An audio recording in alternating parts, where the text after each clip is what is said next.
Hello दोस्तों, स्वागत है आप सभी का आपके अपने परिवार मैथ मस्ती में। मैं हूं आलोक सिंह आतिश और आज के इस सेशन में हम लोग वर्क एनर्जी और पावर के पार्ट 2 की बात करेंगे। जी हाँ, कार्य, ऊर्जा और शक्ति का पार्ट 1 हम लोगों ने कल के वीडियो में देखा था और उसमें आपको इस चैप्टर के न्यूमेरिकल प्रॉब्लम को सॉल्व करने के लिए जो भी बेसिक फार्मूला चाहिए था वो सारे हमने आपको बता दिया था। आज के इस सेशन में हम लोग दोस्तों उससे आगे के क्वेश्चन करेंगे। क्वेश्चन 6 तक हम लोगों ने किया था, आज हम लोग क्वेश्चन 7 से करेंगे। और हाँ, एक बात और बता दो, आप लोगों में से बहुत का आंसर सही था।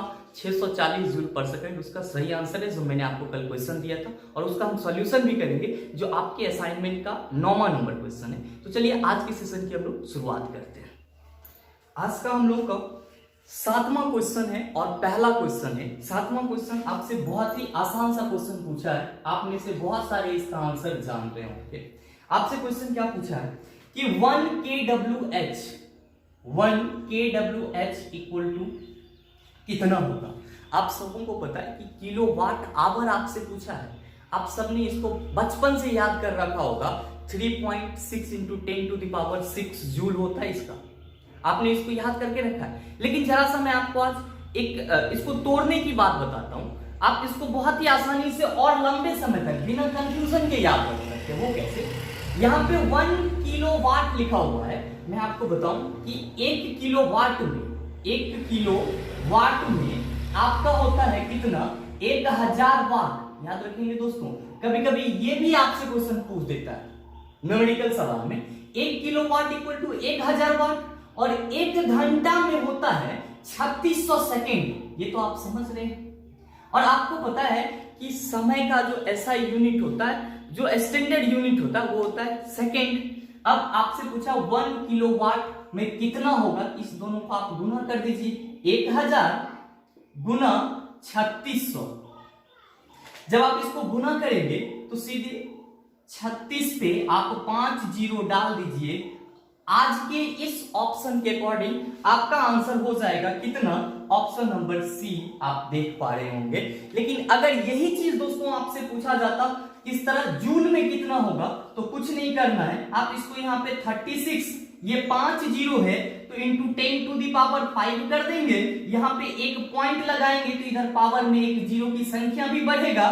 तो आप इसको ऐसे भी लिख सकते हैं 3.6 × 10⁶ जूल। ये भी आपका वैल्यू होगा। लेकिन आपके ऑप्शन में दिया हुआ है 36 और उस पे कितना है? Zero, 5 zero. आपका आंसर क्या हो जाएगा? Option number C. उम्मीद करते हैं ये चीज आप समझ गए होंगे। हम लोग 8वां नंबर क्वेश्चन लेते हैं। दोस्तों 8वां नंबर क्वेश्चन मैंने आपको बताया था कल वाले वीडियो में कि कभी कभी आपसे फॉर्मूला भी डायरेक्ट पूछ देता है एज अ न्यूमेरिकल में, तो आपको फॉर्मूला याद रखना भी बहुत जरूरी है। आप 8वां नंबर क्वेश्चन देख पा रहे होंगे, आपसे जस्ट फॉर्मूला पूछा है। देखिए आपसे पूछा क्या है कि स्थितिज ऊर्जा किसके बराबर होती है। तो स्थितिज ऊर्जा के बारे में मैंने आपको बताया था, गतिज ऊर्जा ½ गतिज ऊर्जा को हम लोग काइनेटिक एनर्जी से सूचित करते हैं और इसका फार्मूला होता है ½ और स्थितिज ऊर्जा को हम लोग पोटेंशियल एनर्जी बोलते हैं और इसका फार्मूला होता है mgh। क्या फार्मूला होता है? mgh, जहां m वस्तु का द्रव्यमान, g गुरुत्वीय त्वरण और h जो होता है वो ऊंचाई होता है। तो आपके इस क्वेश्चन का आंसर क्या हो जाएगा? ऑप्शन नंबर बी, स्थितिज ऊर्जा का ऊर्जा किसके बराबर है? तो mgh के बराबर है। ध्यान रखिएगा दोस्तों, आपका कभी mgh ये एक सवाल उठता है कि क्या स्थितिज ऊर्जा कभी निगेटिव हो सकती है? ऑब्वियसली निगेटिव हो सकती है। निगेटिव हो सकती है जब वस्तु ऊपर की ओर उठ रहा हो तो वो गुरुत्वाकर्षण बल के विरुद्ध काम करेगा। मतलब क्या कि आपको पता है कि कोई वस्तु जब ऊपर से नीचे गिर रही होती है तो जी धनात्मक होता है और जब ऊपर से नीचे से ऊपर जाएगी तो जी आपका ऋणात्मक हो जाता है। तो उस सेंस में आपका स्थितिज ऊर्जा भी क्या हो जाता है? ऋणात्मक हो जाता है। लेकिन ये बात क्वेश्चन में मेंशन किया हुआ रहेगा कि गुरुत्व बल के विरुद्ध किसी वस्तु का स्थितिज ऊर्जा क्या होगा, तो वहां पे आप -mgh कहेंगे तो कोई दिक्कत नहीं है। लेकिन अभी के लिए आपकी इस क्वेश्चन का आंसर ऑप्शन नंबर बी होगा। आगे बढ़ते हैं हम लोग दोस्तों अगले क्वेश्चन की तरफ। हम लोग का 9वां नंबर क्वेश्चन जो आपसे मैंने कल पूछा भी था, आप लोगों ने बहुत अच्छा जवाब दिया, इसका सही आंसर दिया। मैं आपको सॉल्व करके बता दूं। आपसे क्वेश्चन ये कह रहा कि 80 केजी की वस्तु को 40 मीटर की ऊंचाई तक लगभग 50 सेकेंड में ऊपर उठाने हेतु आवश्यक औसत शक्ति होगी। औसत शक्ति यहाँ पे सिर्फ आपको भ्रमित करने के लिए औसत लगाया है। सिर्फ आपसे पूछा जा रहा है कि शक्ति कैसे निकालें इसका। तो मैं आपको बता दूं कि यहाँ पे आपका वस्तु का द्रव्यमान दिया हुआ है कितना, 80 केजी। कह रहा है कि 40 मीटर ऊंचा उठाना है हमको। कितना मीटर, 40 मीटर। और कह रहा है कि इसके लिए टाइम कितना होगा, तो टाइम हमको कह रहा है 50 सेकेंड में वो 40 मीटर की ऊंचाई उठता है। तो एवरेज औसत शक्ति क्या होगी, P इक्वल्स टू क्या होगा, पावर क्या होगा। आपको मैंने पीछे वाले वीडियो में बताया था, पावर इक्वल टू होता है W/T, कार्य बटा समय। P इक्वल टू फॉर्मूला क्या होता है, W/T, कार्य बटा समय। यहां पे तो आपको मास दिया हुआ है, समय दिया हुआ है, ऊंचाई दिया हुआ है। मतलब ये है कि कहीं ना कहीं हमको कार्य निकालना होगा।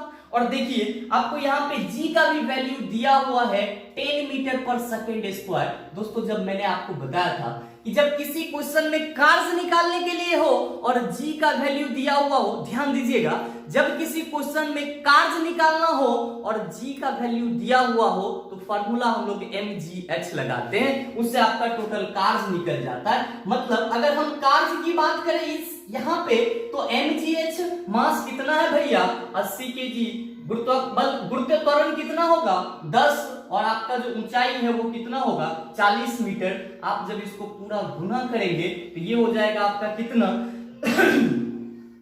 पूरे 32 पे आप क्या करें, 3 जीरो डाल दें। 8 1 जा 8 और 8 4 जा 32 और ये 0 0 आ जाएगा आपका। आपसे क्या पूछा है कि इसकी पावर क्या होगी, इसकी पावर क्या होगी। आप तो कार्य यहाँ पे निकाल लिए हैं, कार्य यहाँ पे निकाल लिए हैं और टाइम आपको दिया हुआ है कितना, 50 सेकेंड में। तो आपको P इक्वल्स टू कार्य आपका हो गया 32,000 और इसको आप डिवाइड कर दीजिए।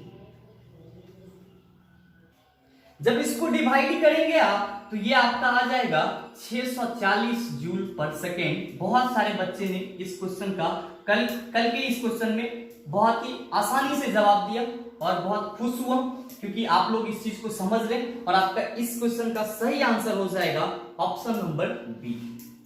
चलते हैं दोस्तों हम लोग अपने 10वें नंबर के क्वेश्चन की तरफ। आइए दोस्तों, 10 नंबर जो क्वेश्चन हम लोगों से पूछा, आपसे पूछा है क्या कि यदि 40 न्यूटन भार वाली कोई लड़की 160 वाट की शक्ति से 20 सेकेंड तक रस्सी पर चढ़ती है तो वह कितनी ऊंचाई तक पहुंच सकेगी। आप लोगों में से बहुत कहेंगे कि सर यहाँ पे ऊंचाई पर पहुंच सकेगी तो वो तो ऊपर जाएगा, लेकिन क्वेश्चन में गुरुत्व बल के विरुद्ध आपसे कार्य नहीं माना है, इसीलिए अपना कोई दिमाग इसमें नहीं लगाना है। आपसे पूछा है कि यदि 40 न्यूटन भार वाली कोई लड़की 160 वाट की शक्ति से 20 सेकेंड तक रस्सी पर चढ़ती है तो वह कितनी ऊंचाई तक पहुंच सकेगी। मैं आपको बता दूं, यहाँ पे आपको जो भार दिया हुआ है वो भार कितना दिया हुआ है, 40 न्यूटन। याद रखेंगे दोस्तों, भार और द्रव्यमान दोनों ही अलग चीज हैं। भार और द्रव्यमान क्या है, दोनों अलग चीज हैं। एक सदिश राशि है और एक अदिश राशि है। और भार W इक्वल टू फॉर्मूला होता है क्या, mg, और यहाँ पे g गुरुत्वीय त्वरण है, ये आप सबको पता है। नेक्स्ट आपके क्वेश्चन में दिया है कि वो लड़की 160 वाट की शक्ति का उपयोग कर रहा है, मतलब पावर है 160, पावर कितना है 160। और फिर आपसे पूछा है 20 सेकेंड तक रस्सी पर चढ़ती है, टाइम है 20 सेकेंड, तो वो कितना ऊंचाई तक चढ़ेगी। मैंने आपको बताया था कि कार्य ऊर्जा और शक्ति में ज्यादातर जो आपसे क्वेश्चन पूछे गए वो P इक्वल टू mgh पे पूछे गए, स्थितिज ऊर्जा पे ज्यादा क्वेश्चन पूछे गए। आपको मैंने ये भी बताया कि कार्य निकालने के संबंध में जब भी आपसे ऊंचाई दिया हुआ है तो वहां पे गुरुत्वीय त्वरण दिया हुआ रहेगा।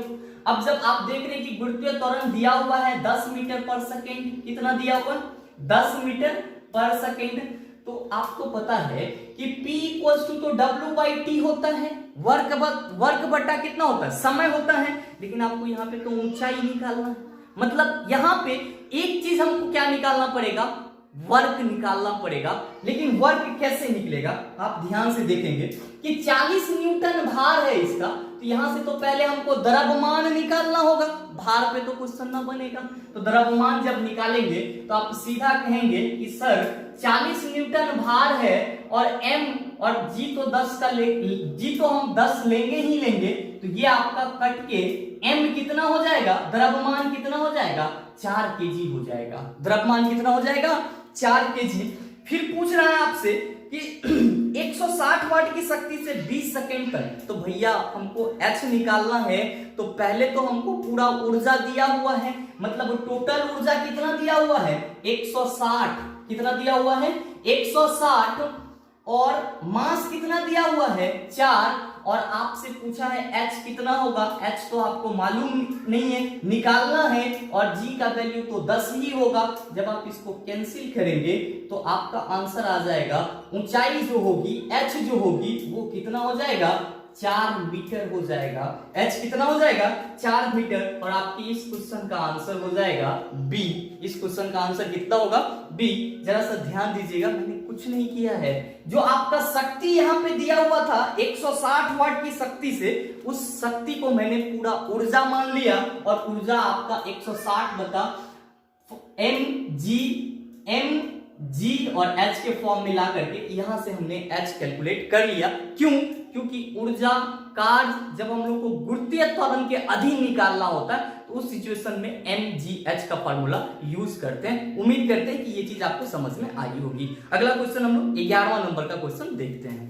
आइए दोस्तों, 11वां नंबर का क्वेश्चन आपसे क्या पूछ रहा है, बहुत ही प्यारा सा क्वेश्चन, बहुत इजी लेवल का क्वेश्चन। देखिए क्या पूछ रहा है कि एक 10 केजी की वस्तु 5 मीटर पर सेकंड की गति से गतिमान है। कोई 10 केजी का वस्तु है और वो 5 मीटर पर सेकंड की गति से चल रहा है। वस्तु की गतिज ऊर्जा होगी तो हाफ mv² ना लगा देंगे।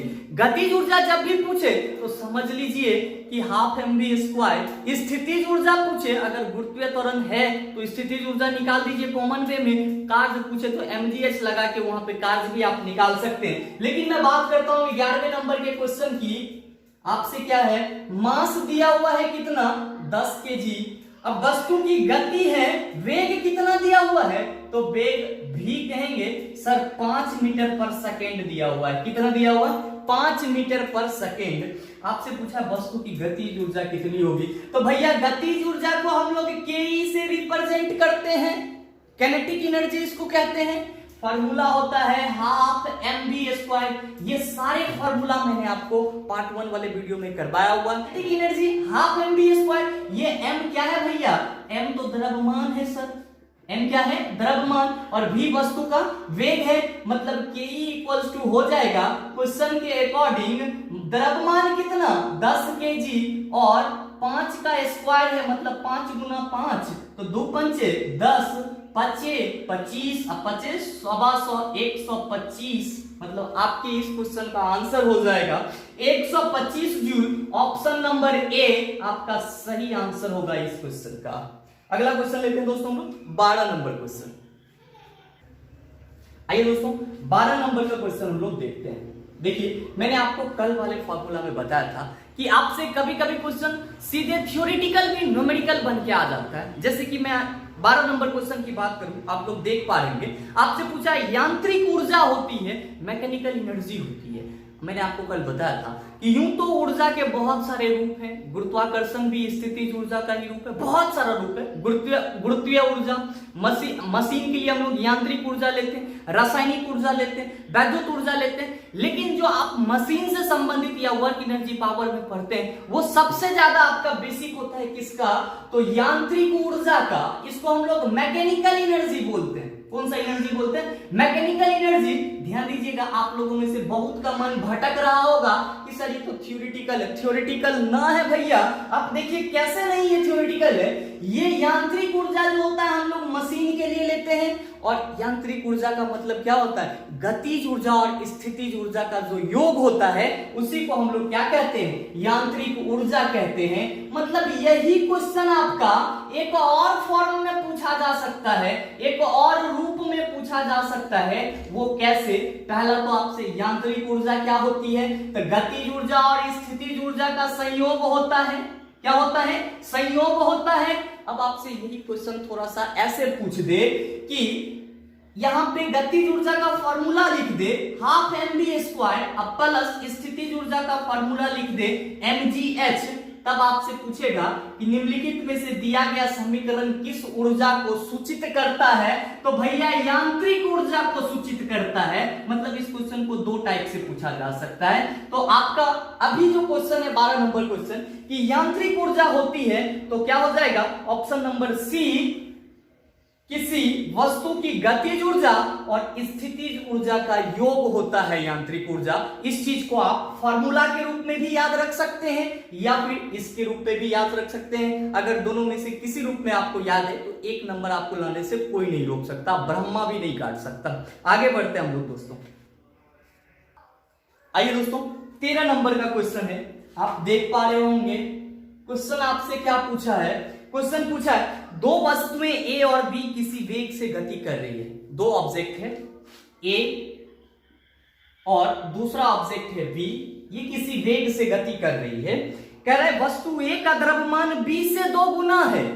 मतलब बी अगर 1 है तो ए 2 है। ए कितना है 2।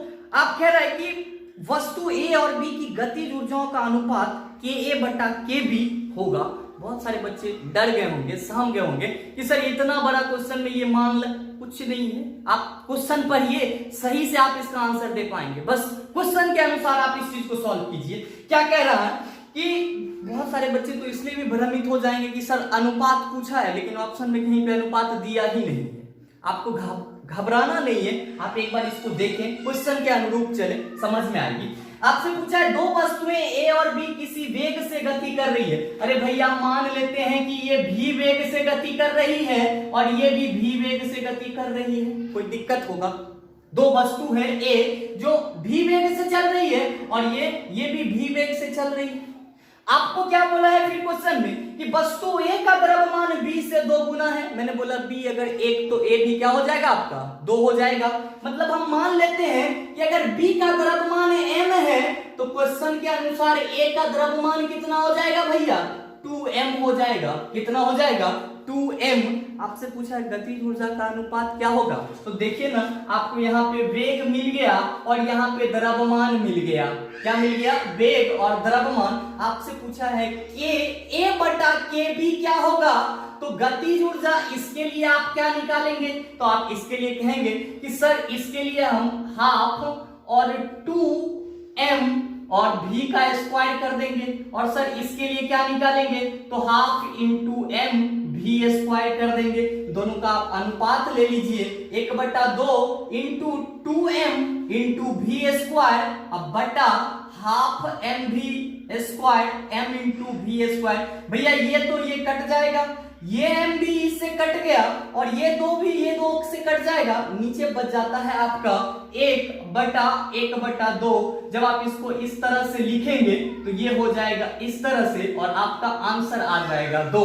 ध्यान दीजिएगा, इस तरह से आपको सॉल्व करेंगे तो बहुत आसानी से समझ में आएगी। न्यूमेरिकल कुछ नहीं है, बस क्वेश्चन को आपका अप्रोच करने का तरीका मालूम होना चाहिए। 100% आप क्वेश्चन सही बनाओगे क्योंकि ये सारे फॉर्मूला तो आप बेसिक से बनाते आए हो, समझते आए, इसलिए डिमोटिवेट नहीं होना इस टाइप के क्वेश्चन को देख करके। आपका ऑप्शन कितना हो जाएगा, ऑप्शन नंबर बी इस क्वेश्चन का सही आंसर है। घबराना नहीं है कि अनुपात नहीं दिया हुआ, क्योंकि इस टाइप के क्वेश्चन को हम लोग देख करके पहले ही अनुमान लगा लेते हैं कि क्वेश्चन में अगर अनुपात नहीं है तो क्वेश्चन नहीं बनेगा। ऐसा नहीं है, पहले सॉल्व करके उसको देखना है। तो इस क्वेश्चन का आंसर हो जाएगा बी, 2 इसका सही आंसर होगा जो कि अनुपात है इसका।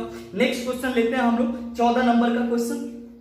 14 नंबर का क्वेश्चन आप लोगों के सामने, आप इसको देख पा रहे होंगे। बहुत सारे बच्चे कहेंगे फिर से थ्योरेटिकल क्वेश्चन आ गया। अरे भैया थ्योरेटिकल क्वेश्चन नहीं आया, क्वेश्चन इसको डालने का मतलब ये है कि आपको बेसिक चीजें हमेशा रिवाइंड होना चाहिए, क्योंकि न्यूमेरिकल के तौर पे ये सारे क्वेश्चन पूछे जाते हैं। अगर आपको याद नहीं रहता ये सब बातें एग्जाम हॉल में, तभी तो आप कंफ्यूज होते हैं। और प्रैक्टिस, एग्जाम से प्रैक्टिस करने का मतलब हुआ कि आप उनके सारे आधारित क्वेश्चन को सॉल्व करें। आपसे क्वेश्चन क्या पूछा है देखिए कि बल द्वारा किया गया कार्य धनात्मक होता है, पॉजिटिव होता है, कब होगा। मैंने आपको कल के वीडियो में 3 सिचुएशन बताया था। कौन कौन सा 3 सिचुएशन। मैंने आपको बोला कि कार्य का फार्मूला होता है क्या, एफ कॉस थीटा, और आपको पता है कि कॉस 0 डिग्री का वैल्यू कितना होता है, तो 1 होता है। कॉस 90 डिग्री का वैल्यू कितना होता है, तो 0 होता है। cos 180 डिग्री कितना होगा, तो -1 होगा। इस सिचुएशन में कार्य अधिकतम होगा, इस सिचुएशन में कार्य न्यूनतम होगा और इस सिचुएशन में कार्य ऋणात्मक होगा। काहे, तो आप किसी भी नंबर को 1 से मल्टीप्लाई करेंगे तो उतना ही आएगा, 0 से मल्टीप्लाई करेंगे तो 0 हो जाएगा और -1 से मल्टीप्लाई करेंगे या माइनस लगा देंगे तो माइनस आ जाएगा। आपसे क्वेश्चन ये पूछा है कि बल द्वारा किया गया कार्य धनात्मक होता है। सुनिए, एक बात और याद रखना है इसमें कि बल द्वारा किया गया कार्य धनात्मक कब होगा, जब आप 0 डिग्री का कोण बनाएं और आप उसको पुश करें, मतलब बल के दिशा में वस्तु में विस्थापन होगा। क्या बोला कि बल के दिशा में वस्तु में विस्थापन होगा, मतलब किसी ऑब्जेक्ट पर बल लगाएंगे और ये इसी डायरेक्शन में बढ़ेगा, तब इस सिचुएशन में जो कार्य होगा वो पॉजिटिव होगा।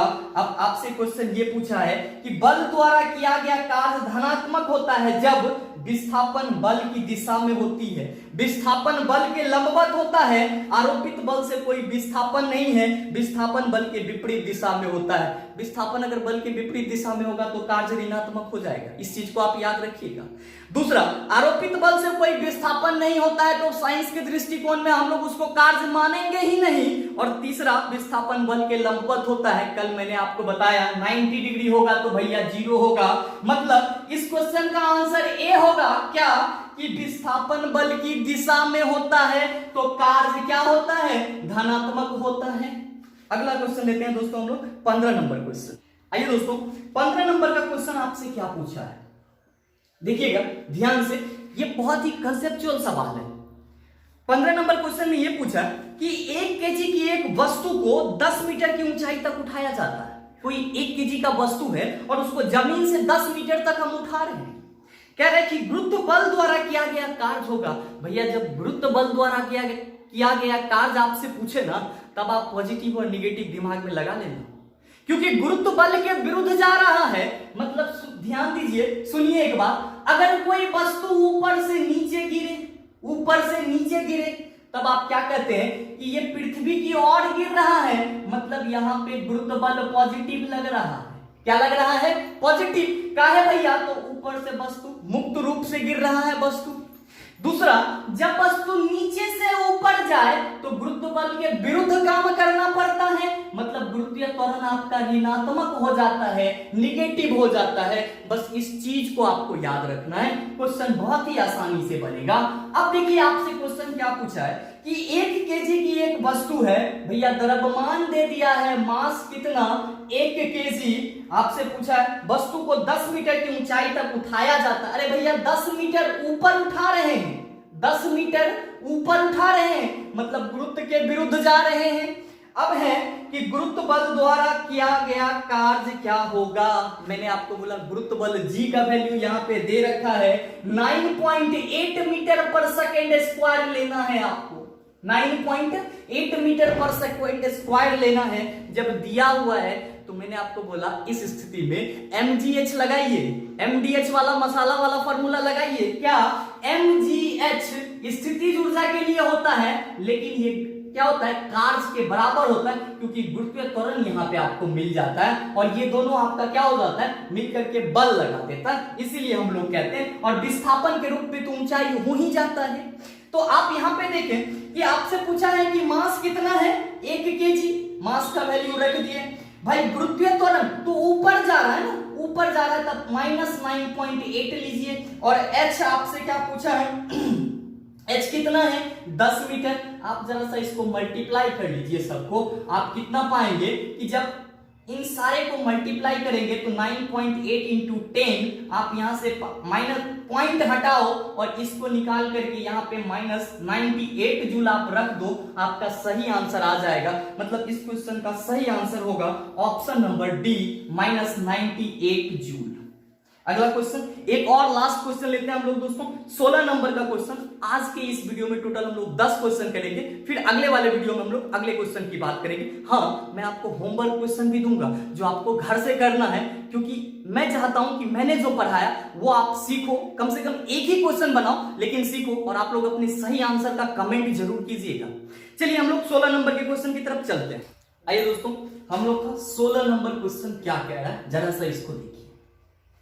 16 नंबर का क्वेश्चन आपसे कह रहा है कि यदि एक कार 2000 जूल ऊर्जा का उपयोग करता है, कोई कार है जिसमें 2000 जूल ऊर्जा चाहिए उसको, और ये जो उत्पादन करता है एनर्जी वो 500 जूल है, तो कार की दक्षता क्या होगी? आपसे पूछा है कि उसकी इफिशियंसी क्या होगी।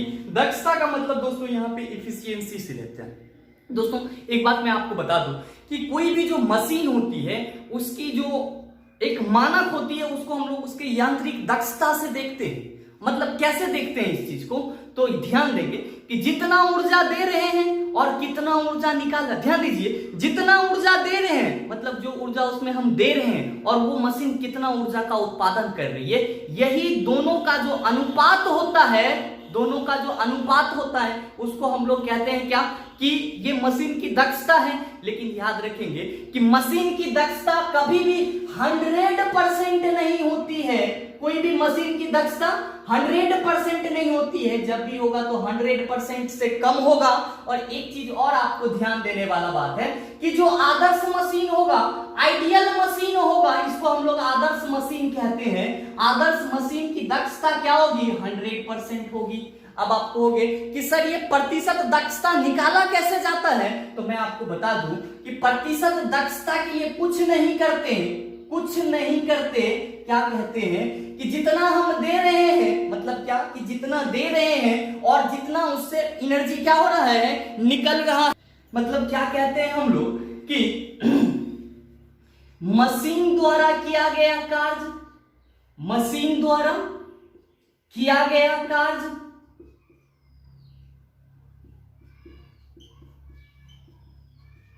ठीक है, और बटा मशीन को दी गई ऊर्जा, मशीन को दी गई ऊर्जा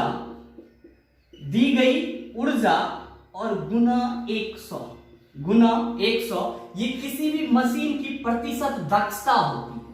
अगर आपको इतना बड़ा याद ना रहे तो आप सिंपल में याद रखेंगे क्या, मशीन द्वारा किया गया कार्य मतलब आउटपुट होगा, आउटपुट